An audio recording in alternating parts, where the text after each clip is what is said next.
guys, do you want to help? Yeah, everybody. Hello. So the way we're going to do this is we're going to, people behind the speaker will be here. We have the state Supreme Court behind us, that's the cases in the state Supreme Court. So, and we have sign, Allie. Oh, there, Allie has the sign. Good, how you doing? We're together on Pier 55. Yeah. Allie Ryan, co-founder of Magic, has beautiful signs that have, oh my gosh, that have text from the actual deed of Governor's Island and the master plan and all these things. So, actually, we got to back up a little bit. Yeah, let's do it right. Yeah. So everybody, try to come behind the podium, please. Just want a picture, bro. Yeah, everybody come behind the podium, please. Please, if y'all can. Thank you so much. Please go behind the podium. Please, we gotta make it look like a lot of people here. I'd like to have that happen. Thank you. And if two people can hold this sign very near the, like here somewhere, that would be awesome. Or one or two. All right. Yeah, everybody try to please. We gotta make it like 100 people.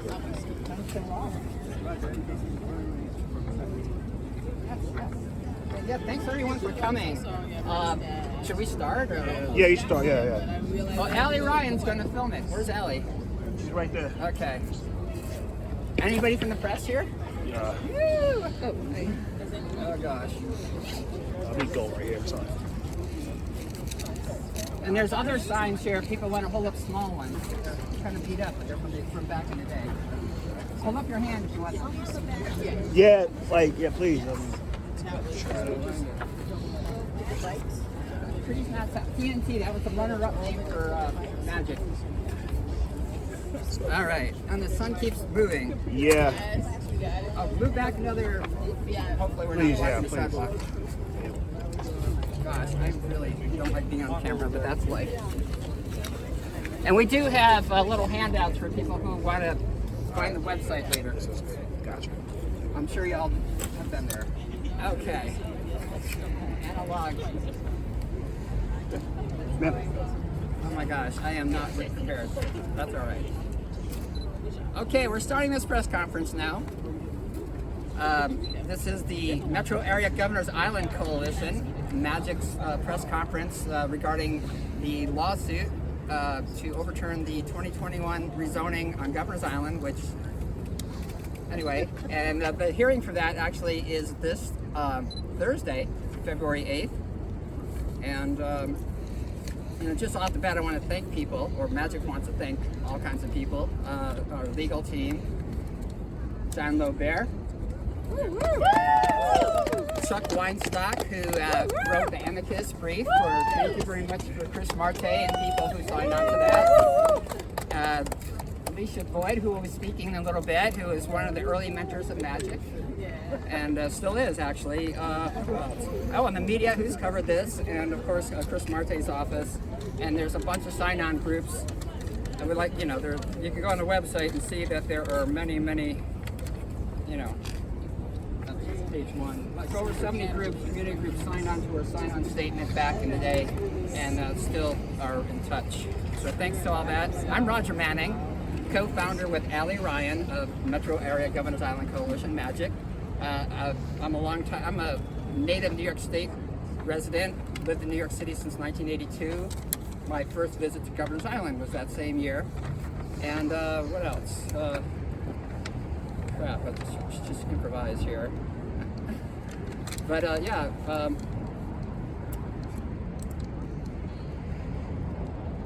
the mission of Magic is, it's a group of individuals and community groups in support of maintaining Governor's Island as the natural public resource that currently serves millions of New Yorkers as a safe pastoral experience for the city's children and their families, and provides space for environmental, educational, arts, and historic projects, and fitness and recreation.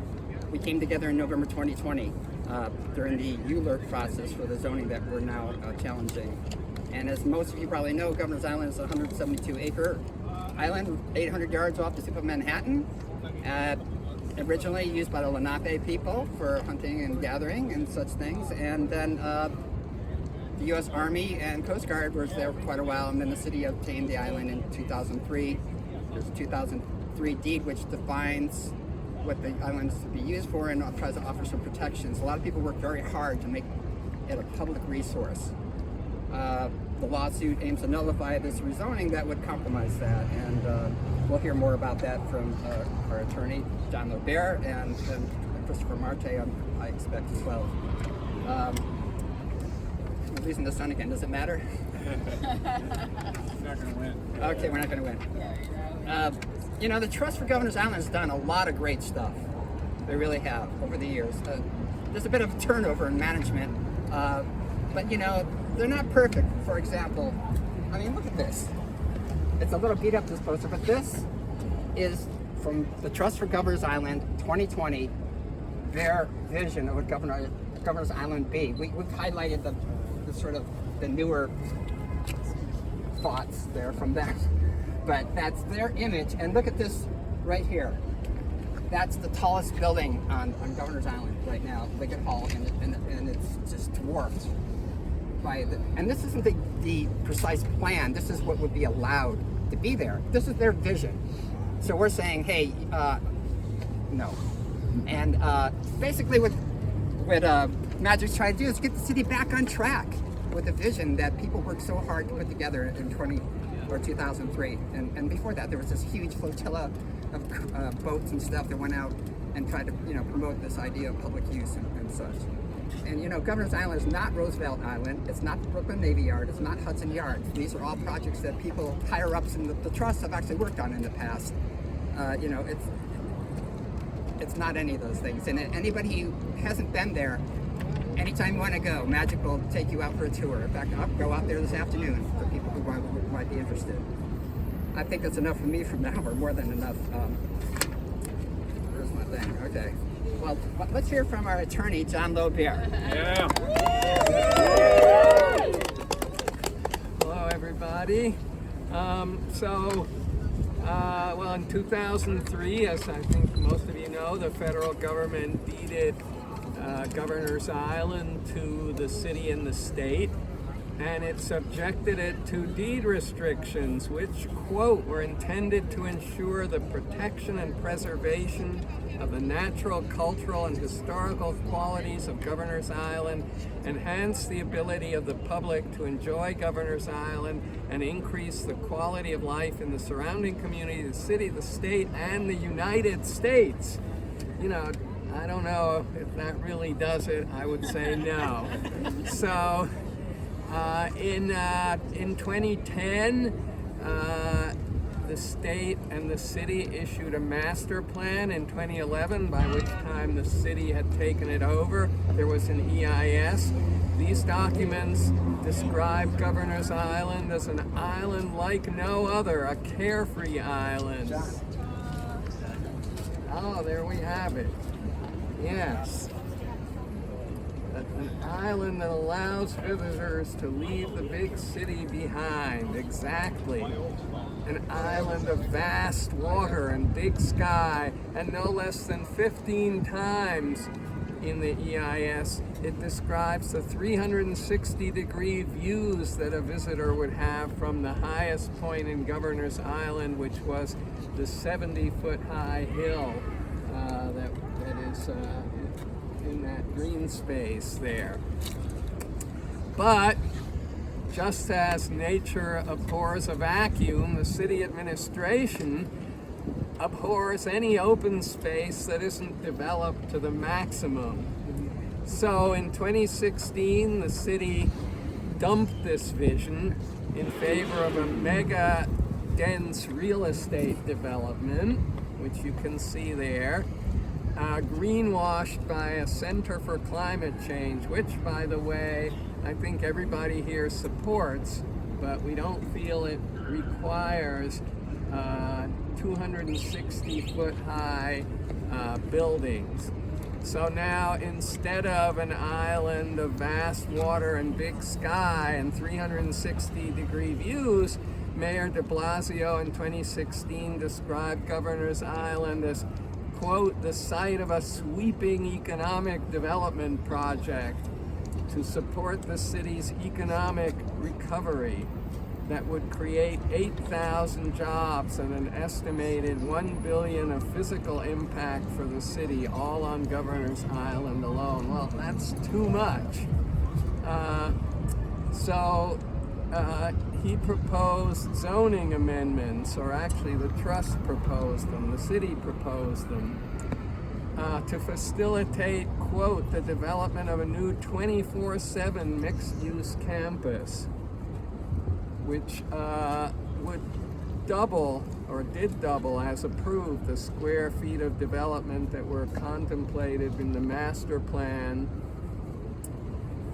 allowed building heights equivalent to 26 stories, multiple times higher than the highest building that's there now.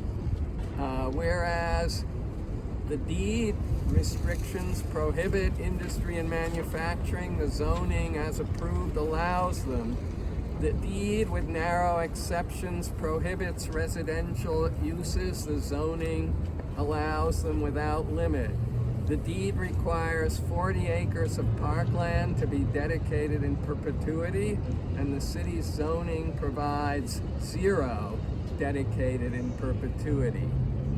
There's parkland, supposedly, but it's open to industry and manufacturing and all kinds of uses that are not consistent with parkland. So, our lawsuit says that the city cannot flout its legal obligations, and I hope the court will agree with us. I think it should. We'll see on Thursday. We'll get an idea. I hope you all come to the argument. Thank you. Thank you. Thanks, John Lopez, who's been extremely generous and inspiring in their help for our whole lawsuit and our cause. Something I wanted to sort of add in here between speakers is Community Board 1 in 2020 had an excellent resolution regarding the zoning, and they summarized it by saying the city's plan is nearly 3 times larger than what the public's original understanding of what it would be, and, quote, the drastic increase in scale of development is unacceptable. So just representing Community Board 1 a bit there. Next speaker is we have Leila Lagazico. Thank you, Roger. Thank you all for being here. My name is Leila Lagazico. I'm the president of the City Club of New York. The City Club is a civic organization founded in 1892 to advocate for good urbanism and good government. And today, I stand with friends and allies to denounce both bad urbanism and bad government. The City Club signed on to an amicus brief to support the fight against a terrible rezoning of Governor's Island that would allow bulldozers to roll in, skyscrapers to go up, as you can see here, and industrial uses to be developed. Governor's Island has been described as a gem, a haven, a respite, facing the high density of our city. We're surrounded by it, which is why we're in the shade, by the way. Governor's Island stands in the New York Harbor as a green refuge dedicated to recreational use, a public space meant for the enjoyment of all. When the federal government retroceded the land to New York City, a deed restriction memorialized the nature and the purpose of Governor's Island, and you have the quote here. Further, it was meant to preserve the natural, cultural, and historic qualities of Governor's Island, but the city violated the spirit and the letter of the law by introducing and ultimately approving a rezoning that permits dorms, apartments, skyscrapers, and industrial uses. In a participatory democracy, the people's voice is supposed to be part of policy making. But despite vehement community and civic opposition, the city adopted the rezoning. Governor's Island extreme rezoning echoes other projects like Brooklyn Bridge Park and Villa Island that are part of a broader narrative where government seemingly works hand in hand with private interests to redefine the use of our city's precious public land. The focus, unfortunately, is always on the economics of parkland management at the expense of space access for the public good. In recent years, we've witnessed a concerning trend in the collaboration between our government and private developers, a trend that puts commercial interests above. With this rezoning, our legal foundations are being shaken. The rezoning, as John Lobie explained, violates the deed governing Governor's Island, a deed that requires the perpetual dedication of a specific acreage for parkland. It sets a precedent that directly conflicts with the sanctity of public open space. And while some believe that it is an isolated case, think twice. This rezoning, as part of many others, is an assault on our public assets and will amount to death by 1,000 cuts. What we're witnessing today may be cut 500th, but nonetheless, the end result is death. So we have a duty to speak up. This rezoning must be fought on its own merits because it is a direct violation of a deed, and the city acted in an arbitrary and capricious fashion. But this rezoning must also be fought for the precedent that it sets, a precedent that may be used in the future to invade our most cherished parkland. We cannot let that happen. Thank you. Next we have Alicia Boyd, if you're ready. MTOP, the Movement to Protect the People, who is working very diligently on educating people on the City of Yes, amongst other things. Yes. Hi. My name is Alicia Boyd and I represent Brooklyn.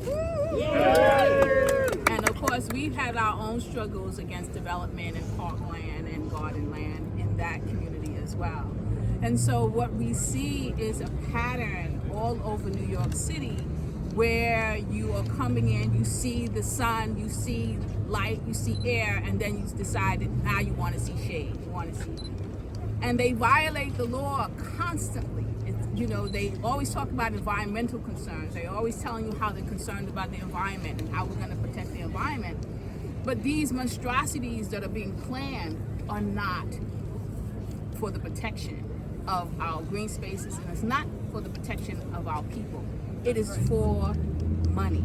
This is big money. It's always about money. It's always about economics. It's never about people. It's never about our right to land. It's never about our right to air. It's never about our right to have sunlight. This is the right for them to use every public asset to gain money.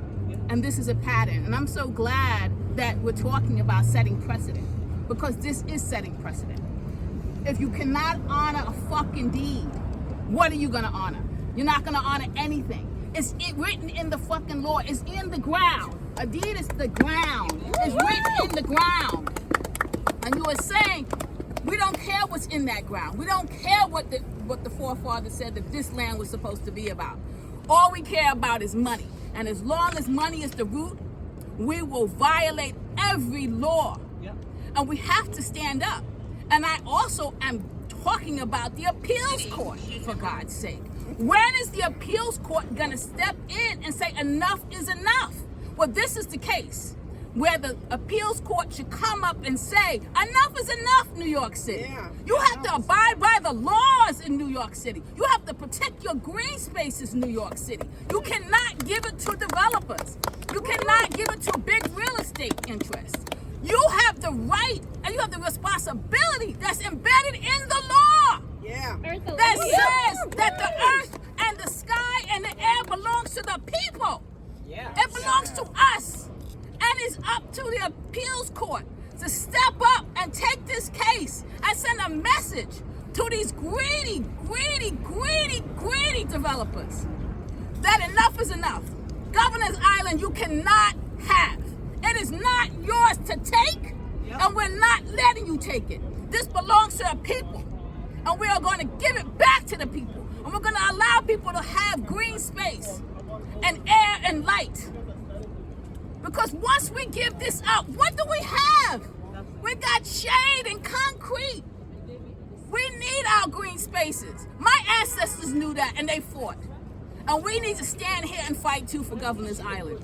We need to make sure that our voices are heard. We need to beg the appeals court to please take this case and send a message to our elected officials and send a message to these developers. Not every land is for sale. Thank you. Thank you, Alicia. Next is Christopher Marte, City Council member from District 1, who has joined our lawsuit in the form of an amicus brief with some other community organizations, which are also here, which will read, who will be speaking next as well. Awesome. How's everyone doing today? First, I want to give a huge shout out to Roger. You know, this man really was on a mission to save Governor's Island. When he was calling people, when he was organizing, he stood the test of time and is still here today fighting the good fight. So thank you, Roger, so much. Thank you, Ali Ryan, for helping from the beginning. And thank you for all the community groups that are out here today. We have people from East River Park, 250 Water, people from Brooklyn over here. This is like the Brooklyn section. And of course, the City Club for always standing by the people and being for the people. Because this is going to take a coalition.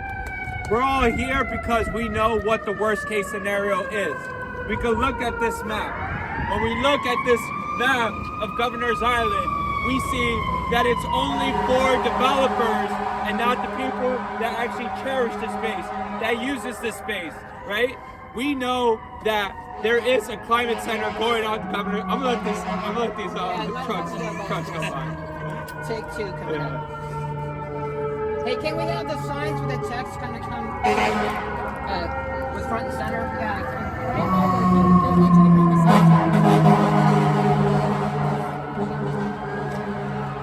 If you can move in here, maybe to the places. Just, oh no, up in here. Let's put that to the side for something.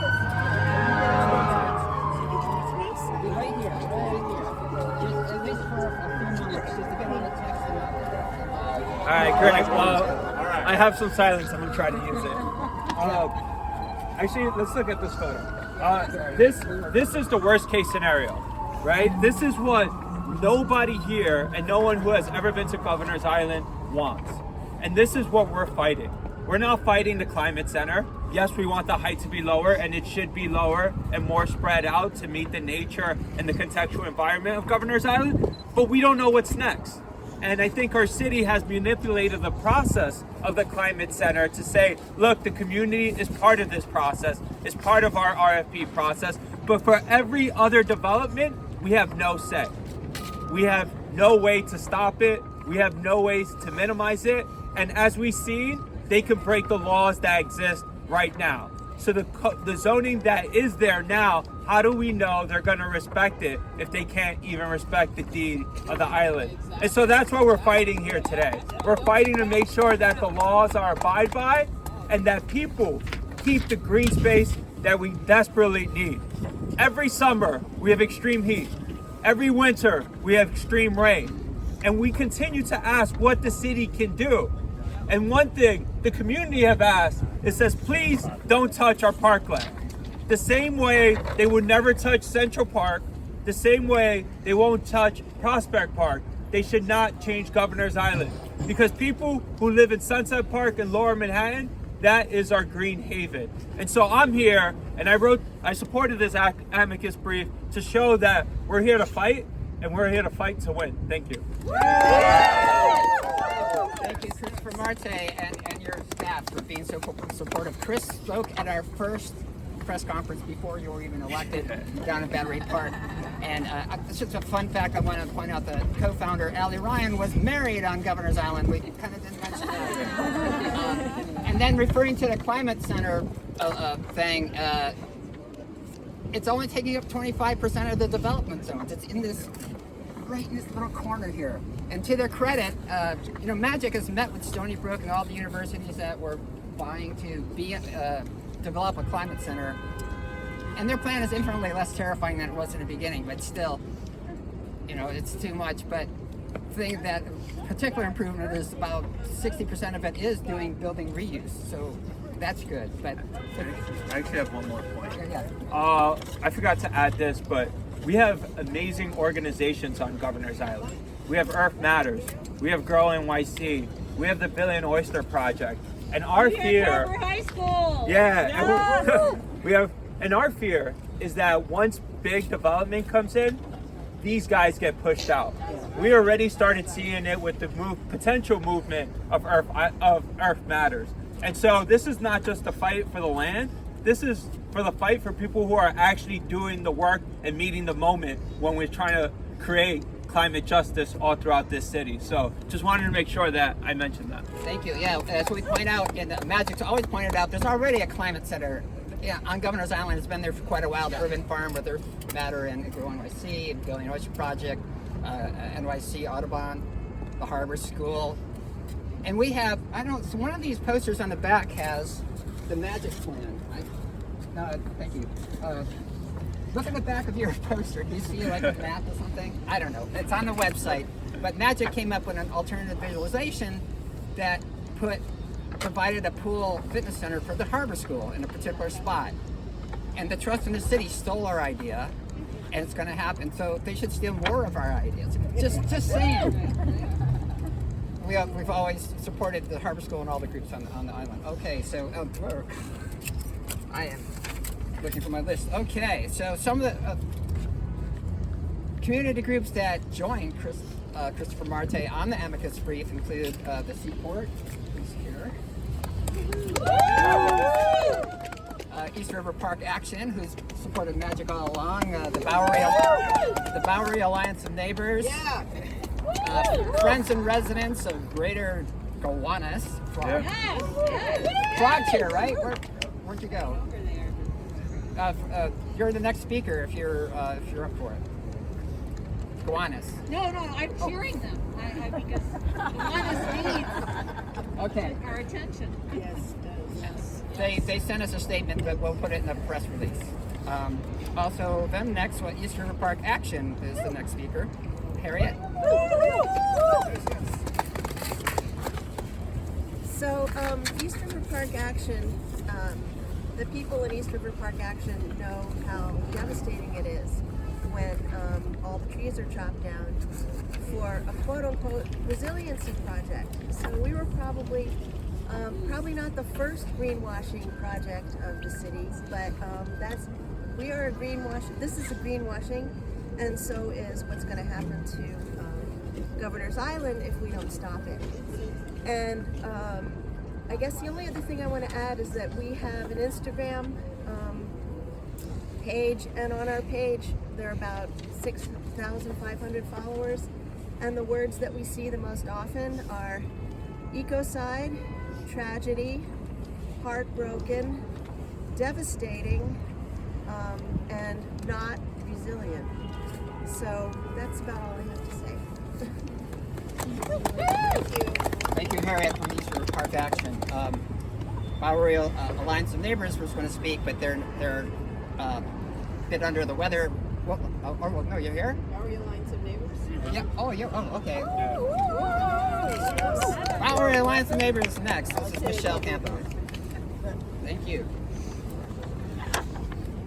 Okay, I'm Vice President of Bowery Alliance of Neighbors, and we've been fighting various things all over the city, including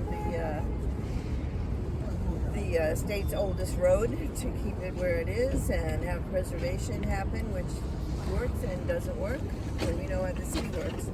What I want to say here is a kind of a historical fact that has been mentioned, sort of, about the deed restrictions and Lenape land, and we know how that goes, don't we? Deed restrictions and Native Americans, it's not really, going to fly. And this is just another instance of that. As a matter of fact, the American Indian Community House, which I'm connected to, has a building and does events on Governor's Island. And they would prefer it to be, obviously, the way it is, and to take away parkland from the city and from all the boroughs and from the state is just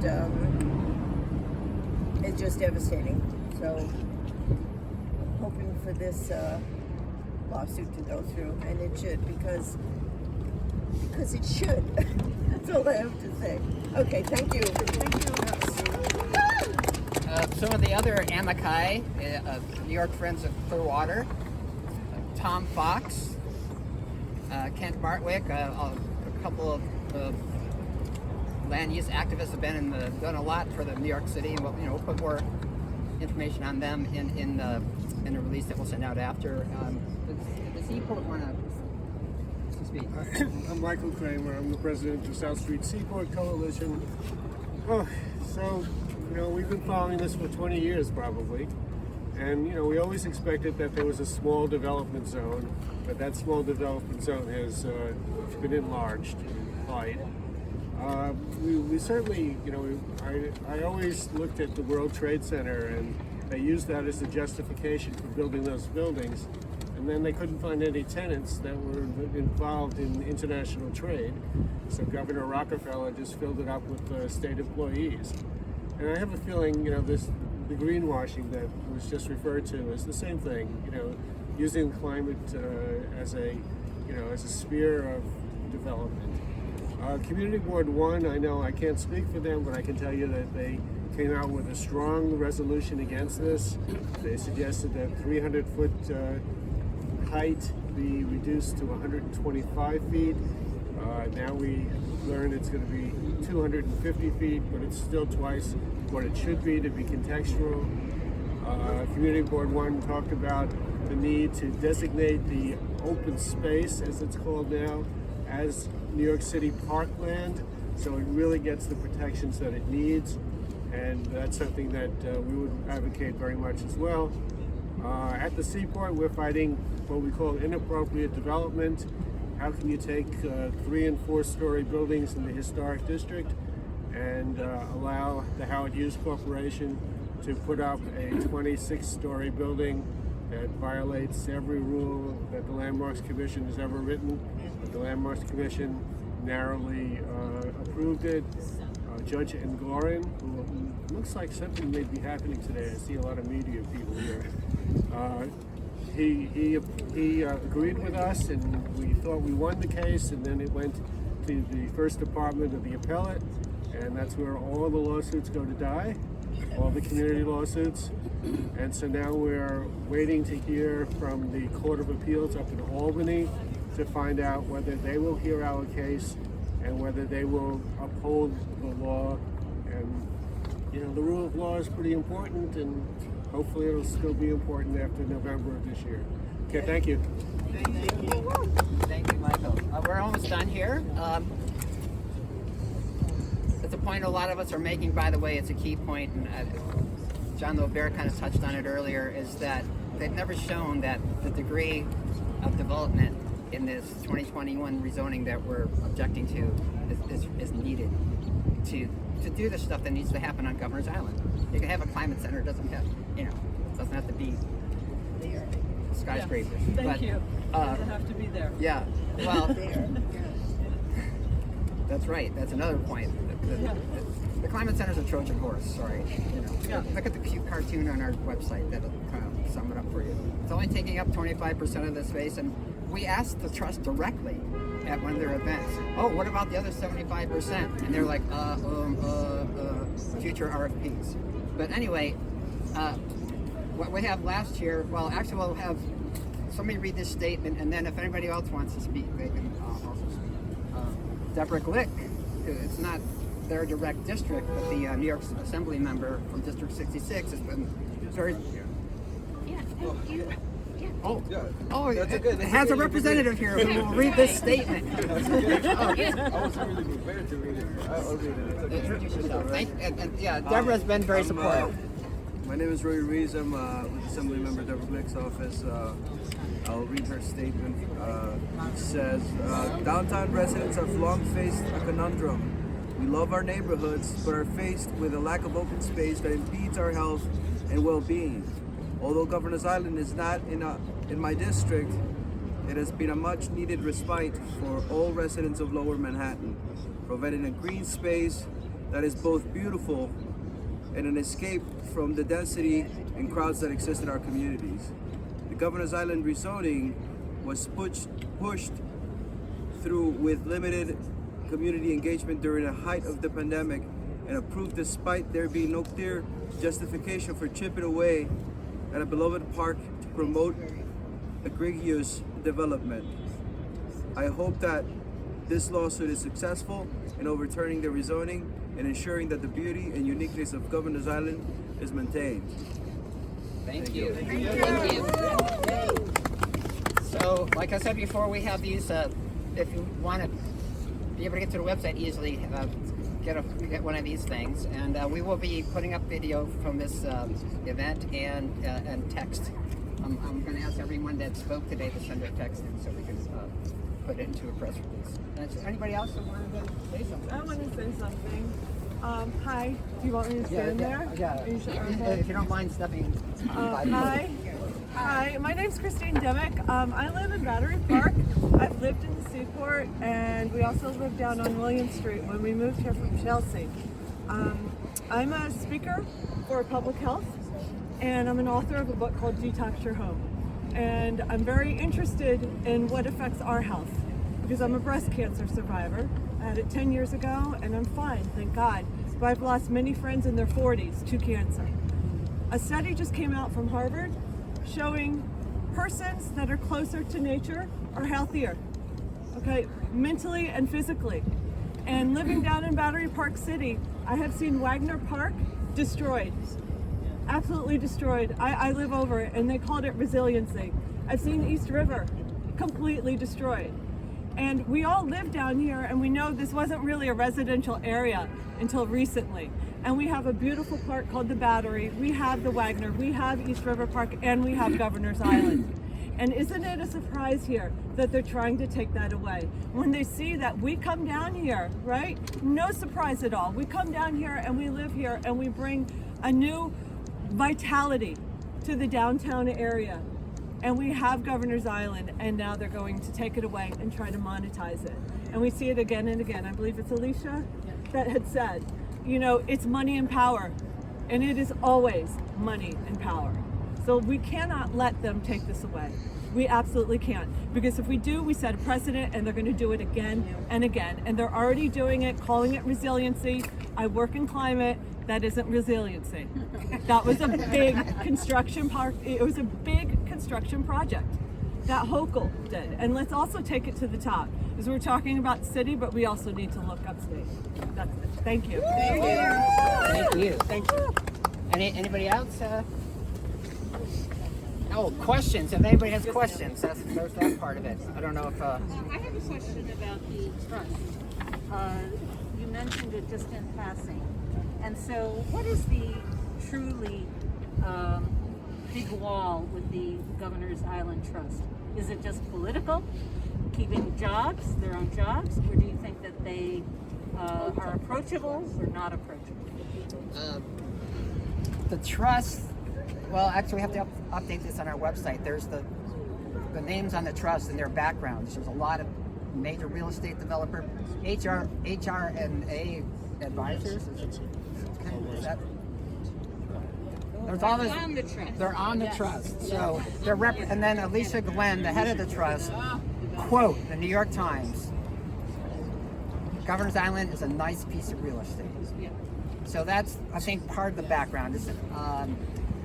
But there's some really good people that have been put on the trust recently, and I don't know if that's going to help, but that's kind of nice to know. Does somebody else want to say anything about the trust or try to add to that answer? I just want to say that we've been seeing how they've been taking over the trust, like in the Book of Botanic Gardens. At one point, that governing body was just horticulturalists and professors. And over the last decade, it has been corporations. And so we've been seeing that consistently in all our public resources and our museums, how they are now being dominated and controlled by big corporations or people connected to corporations. And so they're the ones who are proposing these things. They're supposed to be our stewards. They're supposed to be protecting us. But really what they're doing is they're monetizing our assets. And you are seeing that consistently as a pattern all over New York City. They keep monetizing our public assets while they're supposed to be in control of protecting it and just making money. So this is a phenomenon that's happening everywhere, not just in Governor's Island. And the interesting thing about the deed is that it's only enforceable by two entities, the National Park Service and the Trust for Governor's Island. And which is a corporation. just to be aware. And It was created under the thing is rumors. that the idea that the trust can be trusted to police their own violations of the trust is defies logic. Paraphrasing. Is there anybody else that want to speak? I know we're getting kind of chilly. What? I want to do a group picture before Oh, a everyone group goes. picture. 'Cause Thank you for. I don't think of these things. I don't really want this filmed, but I just want to say I'm Allie Ryan, and I just want to thank everybody here. I know Roger and I have worked with many of you on different fights, like East River Park, the Brooklyn Botanical Garden, the restaurant sheds,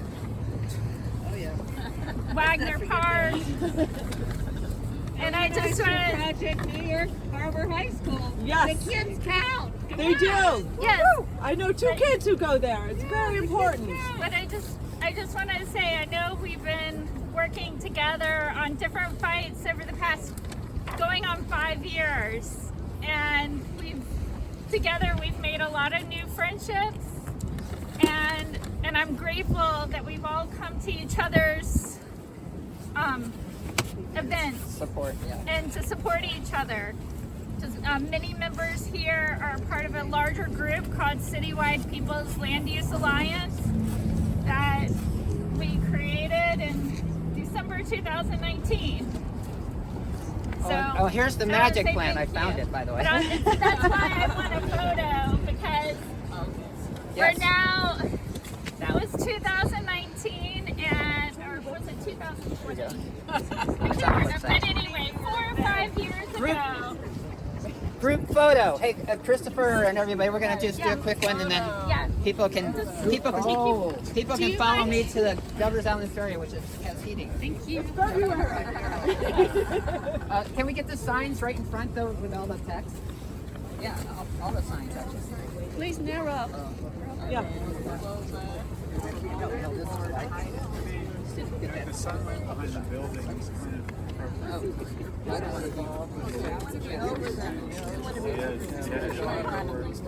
really?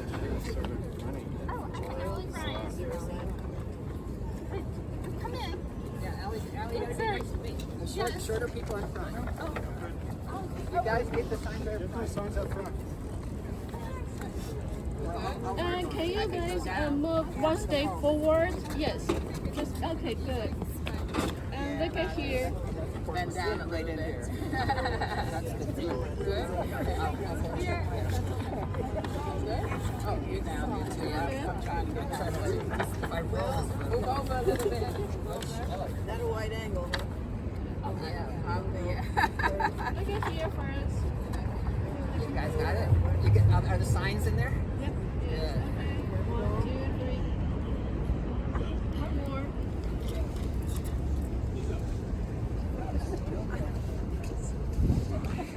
Caitlin, you're not in it? That's not part of my total. Thank you.